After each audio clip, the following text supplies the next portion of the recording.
Kinakwestiyon ng dalawang nanalong party list group ang desisyon ng COMELEC na suspendin ang kanilang proklamasyon. 52 party list group naman na nanalo sa eleksyon 2025 ang naiproklama na kahapon. May unang balita si Sandra Aguinaldo. 52 nanalong party list ang pinroklamang sila ang kakatawan sa marginalized at underrepresented na sektor at pupuno sa 63 slots sa House of Representatives. Tig 3 upuan na makukuha ng Akbayan at Tingog party list dahil nasa top 3 sila ng mga pinakamaraming boto ayon sa National Board of Canvassers o NBOC. Ang sumunod na 3 party list na 4Ps, ACT-CIS at Ako Bicol, makakakuha ng tig 2 upuan.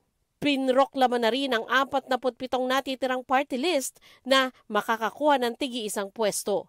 May sinusunod na formula sa pagbibigay ng bilang ng pwesto sa bawat mananalong party list. Hanggang mabuo nila ang 20% ng kabuuang bilang ng mga miyembro ng Kamara, alinsunod sa Party List System Act.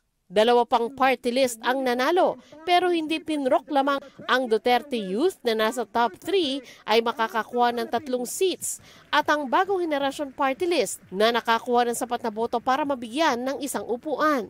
Ayon sa Commission on Elections, ito ay dahil may nakabinbin pa silang mga kaso na dapat maresolba. Ang eksaktong word ng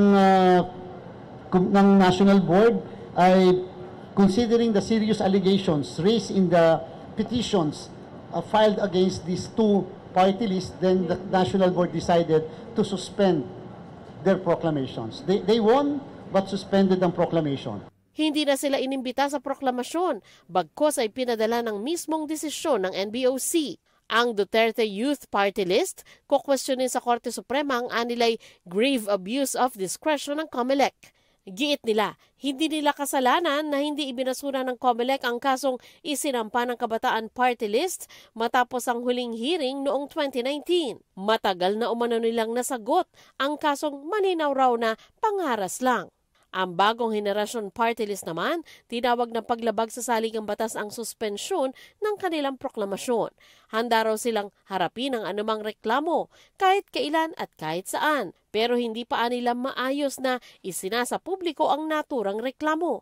Naghain na raw ng urgent motion to proclaim sa COMELEC ang Bagong Henerasyon party list. Sabay diing igalang ang pasya at boto ng sambayan ng Pilipino. Si COMELEC Chairman Garcia nagbigay komento naman sa mga puna tungkol sa pagbibigay ng pwesto sa ilang party list. Kahit mababa sa 2% ng kabuang mga boto ang kanilang nakuha hanggang maubos ang allocation para sa mga party list sa Kamara. Aniya, patuloy niyang panawagang magkaroon ng pagbabago sa batas. Ang solusyon legislation, lagi may nagsasabi, hindi na marginalize and underrepresented yung party list. Pero siyempre po sa bandang huli, batas po kasi ang dapat dyan eh. Ito ang unang balita. Sandra Aguinaldo para sa GMA Integrated News. Igan, mauna ka sa mga balita, mag-subscribe na sa GMA Integrated News sa YouTube para sa iba't ibang ulat sa ating bansa.